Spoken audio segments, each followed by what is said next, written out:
If you're going to be effective as a security officer, you have to know what is going on in and around the area that you're assigned to protect. Hello and welcome to the PSTN Basic Security Officer Training Series. I'm Bill Jackson. To protect people and property, you must be a good observer and attentive to detail. You must be able to see changes in your environment which could indicate possible problems. Patrol, therefore, can be defined as the act of moving about a facility to provide protection and to conduct observations of activities with the intent being the security and safety of the area. But it's also fair to say that the needs of a particular area or even a particular organization might be the deciding factors in what type of patrol activity you'll be involved in. Regardless of the assignment or task, there are certain elements of the patrol function that are common to all applications. The purposes of patrol can be any or all of the following. First, the detection of criminal or unauthorized activity. Depending on the specific needs of the organization, this could include such things as trespassing, noise violations, safety violations, alcohol violations, parking problems, and even lease violations by a tenant. In order for you to do this well, you'll have to make yourself as familiar as possible with the requirements of a particular zone or assignment and keep up with the changes that are bound to occur. Prevention and deterrence of crime and unauthorized activities. Visibility is the key here. It's called creating an omnipresence of security in a particular area. Bad guys will get the idea that this area is not a good one to try to take advantage. Ensure compliance with organizational policy is another function. Every work area has rules and regulations that are in place to help promote safety. This is called the enforcement agent role of security. Those places that don't have many rules still have to be concerned about governmental guidelines and restrictions. By applying the policies and rules in a fair and equitable manner, you are also becoming engaged in activities that will promote understanding within the organization. This is called community relations, and it's also an important function of patrol. Let's move on to assets, reports, and the recording of loss-causing situations or circumstances. What we're talking about here is all types of fire, safety, or health situations. They may range from chemical spills, leaking pipes, to dirty or unsanitary conditions. Anything that poses a threat to the health or safety of the people in your patrol area should receive your attention.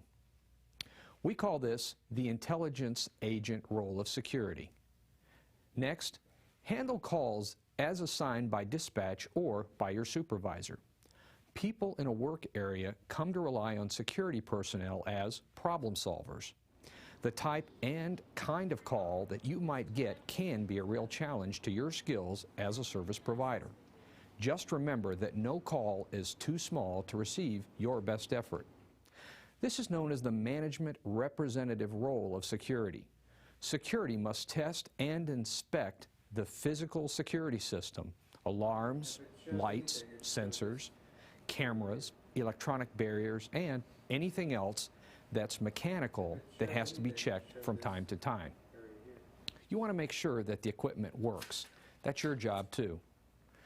The security must act as a compensatory measure during system outages. If the power shuts down or the system has a malfunction, it's the security officer who is called upon to stand by until the problem is fixed. This could be a matter of minutes or it could be a matter of days. Either way, we have to be ready to stand at post until the situation returns to normal and the problem has been dealt with. Respond to emergencies. While this aspect of the job might be on the extreme edge of the service provider function, it is still something that we are required to do when an emergency comes up. Sometimes the emergency is ours from the beginning to the end, and sometimes we're only required to be there until help arrives. Either way, our function at this time is critical to the security of the area. We have to keep our equipment and ourselves ready for anything. Next, performance of other duties as required by management. It's usually the last line on the job description, but it's the one that causes us to work the most. What we must remember is that we're service providers. Any opportunity that we are given to expand our influence in the field of safety and security should be welcomed. These golden opportunities to talk about safety or security or loss prevention can come to us when we least expect them. Some pretty terrific security work gets done on assignments where it looks like it may not have much to do with security at all. The patrol function is the bread and butter of our business. The more contacts we make on patrol, the more effective we will be in protecting those who are counting on us. Get out there and see what's going on. It's the only real way to find out. The patrol function itself can be broken down into two basic types: foot patrol and mobile patrol. Let's take a look at both and at some of the ways you can be more effective at performing either one. Foot patrol can be either inside or outside and can have a set route or be random in nature. Foot patrol is probably the best way to get to know a patrol area well. It allows you to look at things close and inspect things with the luxury of time that mobile patrol doesn't allow. It's also a great opportunity to talk with other people in the area and start to develop contacts and information sources that are critical to the job. It's also possible to get closer to an area that may require increased coverage without being seen by possible intruders. The elements can come into play too. Cold, wind, rain, or excessive heat can sometimes make foot patrol impractical. Now let's talk about mobile patrol. The most common type of mobile patrol is by some type of motor vehicle. You can cover a very large area that way, and you're also pretty well protected from the elements. Vehicle use also allows you the luxury of carrying extra equipment to include emergency lighting and long-range radios. More and more security organizations are using bicycles to patrol suitable areas, such as parking lots and parks.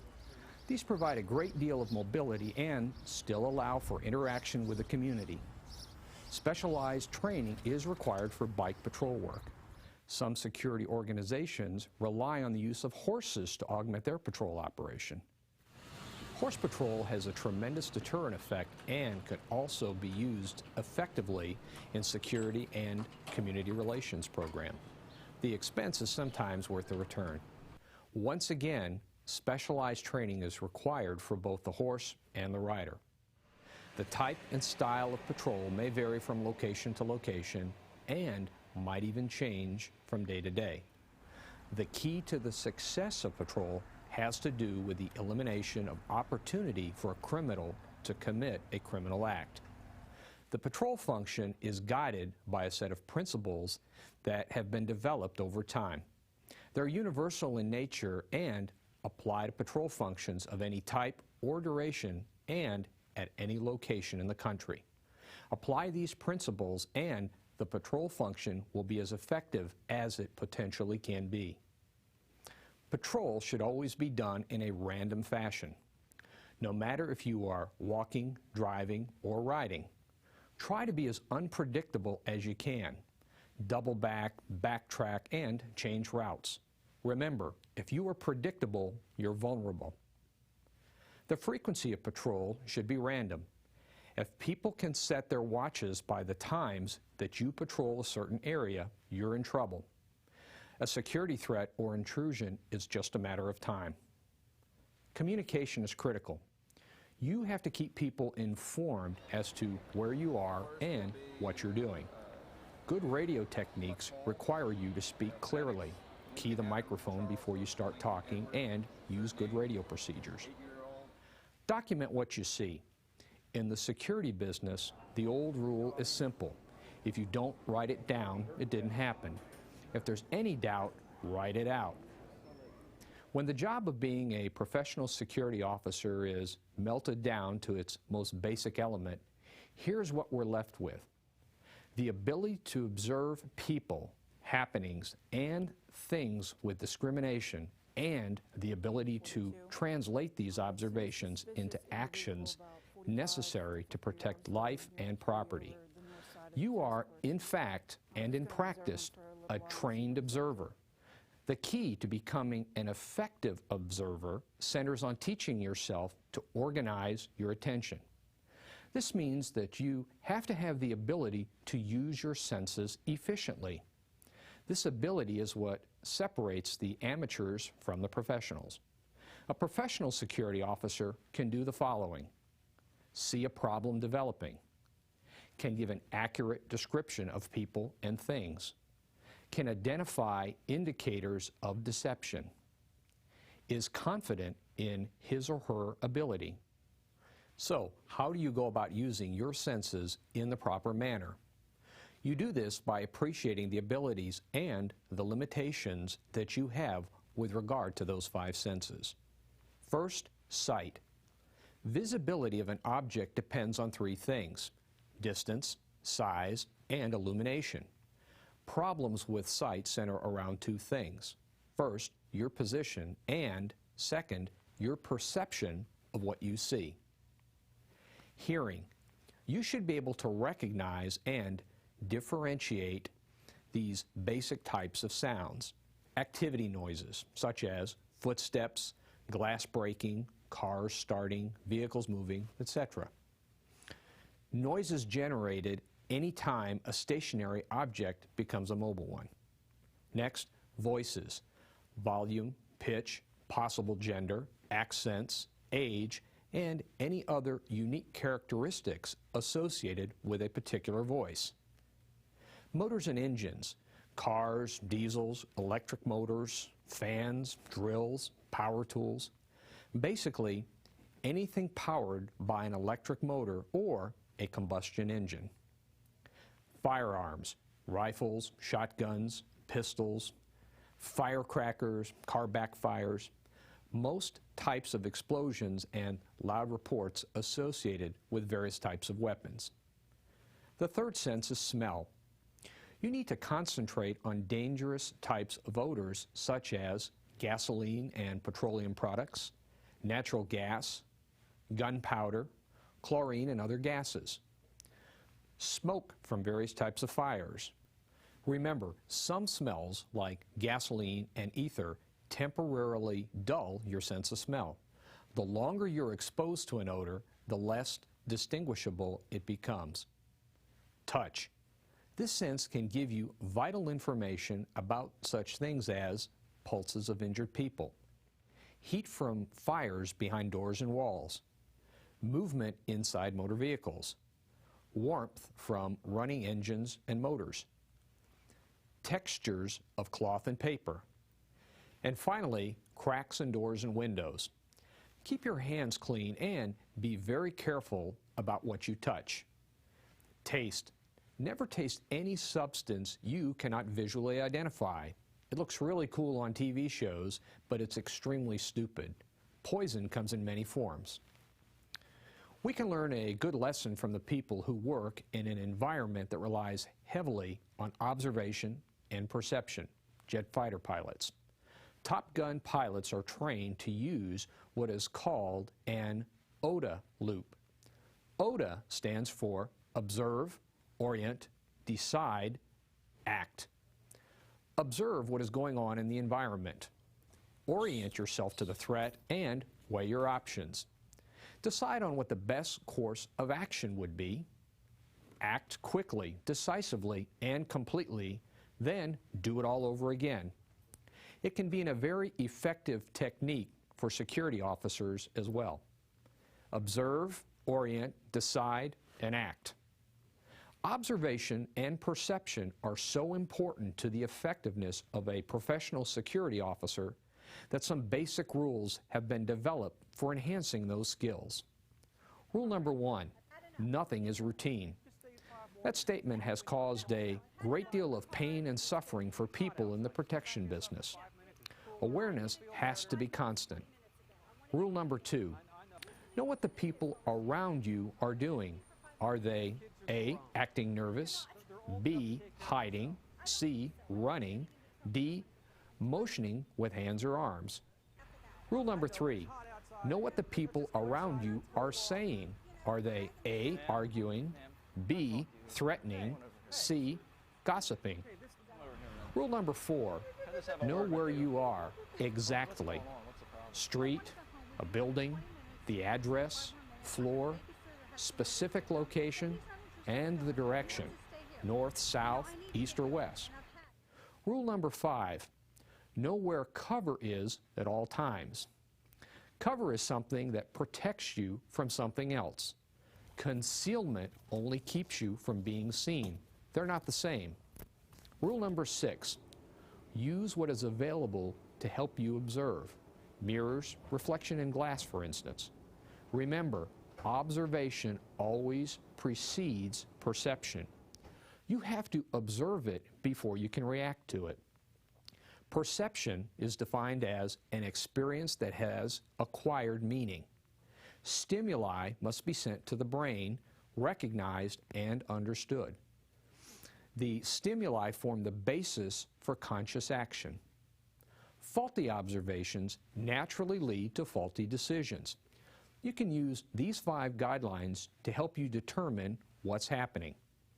First, objects are not perceived as single items isolated from each other. When things happen in the midst of other things, we tend to focus too much on the group. Look at what's going on in the center of the activity. Next, perceptions do not correspond with actual physical dimensions. Big trucks look like they're moving faster than they really are because of their size. Sports cars look like they're going fast because of their shape. Colors can sometimes distort dimension too. Next, circumstances may produce stress which affects perception. Seeing something horrible or catastrophic may cause the amateur to assume things are different or worse than they really are. Next, emotional involvement may distort perception. It's possible to get too upset to really comprehend what has happened. Stay calm. Lastly, stay focused on the stimuli. Don't just look. Detach and observe. Gather facts, not assumptions or emotions. Being a good observer is a skill that you can teach yourself. In order for you to develop into an effective observer, you must be able to do the following things. 1. Observe with all your senses. Learn to trust your instincts because you've been sharpening them to their optimum performance. 2. Stay mentally aware of what you see. Try to describe what you observe, not what you thought you observed. 3. Learn to distinguish detail from generality. Concentrate on the specific, but keep an eye on the general. 4. Be conscientious of time relationships. Nothing happens all at once. Chronology can help sort things out and make the confusing sensible. 5. Learn to recognize what different colors look like. 6. Observe something from the general to the specific. Work from the outside edge of an incident toward the inside action. Gather in all that you can. 7. Remember that memory changes. Write it down. And finally, 8. Use the interrogatories who, what, when, where, how, and why. Our counterparts in the public sector are trained to use a device called the Cooper Color Code to remain perceptive while they're on duty. Here's how it works. White, relaxed, not taking too much notice. This is fine at home. It's not good at work. Yellow, aware of your surroundings. You know where the cover is. You know where help is. Watchful of people and events and cautious at all times. Red, threatened. Situation is turning bad. Time to react. Black, life or death situation. Now, which color should you be in? You're right. Stay in yellow. Anything less than that, and you're not observing or being perceptive. You're simply asking for trouble. In addition to the Cooper Color Code, You can also borrow a few other techniques from our police colleagues for patrolling in the darkness. First, avoid silhouetting yourself while on patrol. You choose when you want to be seen. Don't linger in areas that are backlit or that show your presence too clearly unless you want to be seen. Practice light and noise discipline. Don't walk around with your flashlight on all the time. Use it when you need to see something and only use it in small flashes. Patrol quietly. Tuck keys in your pockets and try not to rattle them around too much. Always play the what if game. What if you should see something in a secured area? What if there's an intruder in the area when you respond to an alarm? What if there's a fire beyond a warm door? Always think in the what if mode to keep ready and alert for what might happen. While working at a fixed post may not be patrolling in the real sense of the word, the same principles and guidelines still apply. Fixed posts are a part of almost all security operations. They can be permanent or temporary. While on fixed post duty, you must keep in mind that you are essentially on display. You must assume that someone is going to be watching everything you do. Therefore, it's critical to the operation that fixed post duty be done in a professional manner. With that in mind, it's suggested that you concentrate on the following guidelines when you find yourself assigned to fixed post duty. 1. The mission or objective of the post should be clearly understood. Read your post orders and get a firm fix on the reason why you're there in the first place.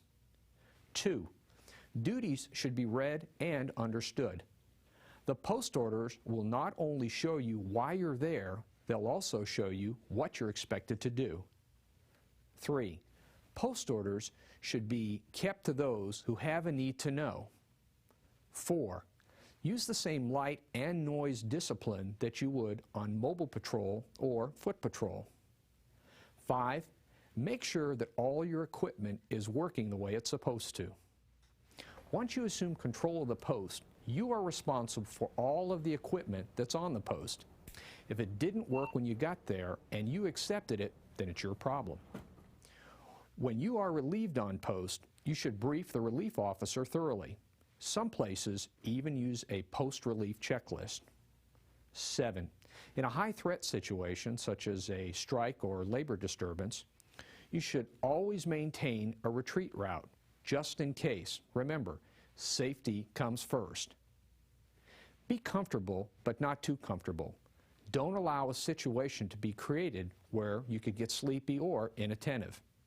Make sure the fixed post is visible from some other location or patrol area. 10. Never leave your post until you've been properly relieved. Fixed post duty doesn't have to be boring. It can be one of the busiest locations in the work site. Remember that when you're working a fixed post, you're essentially in a fishbowl. Stay alert, stay active, and stay ready. Now for some practical tactics for patrols and fixed posts. 1. Be unpredictable on patrol. Keep people guessing. 2. Stay active. Try to create the impression that there is more than one of you out there moving around. 3. Dress right. Proper shoes and protective clothing for the weather is important. 4. Check out your equipment prior to actually needing it. 5. Every response is a tactical response. Know the best ways in and out of any location. 6.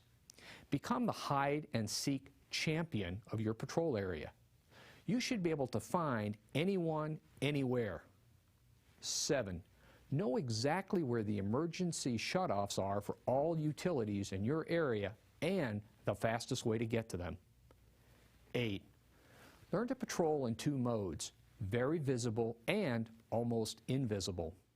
You'll need to use both of them. 9. Use all of your security senses. Watch, listen, sniff, and touch. And finally, trust your instincts. If you think something is wrong or out of place, stay with the feeling until you figure out what it is. Be stubborn. Well, That's our program on patrols and fixed posts.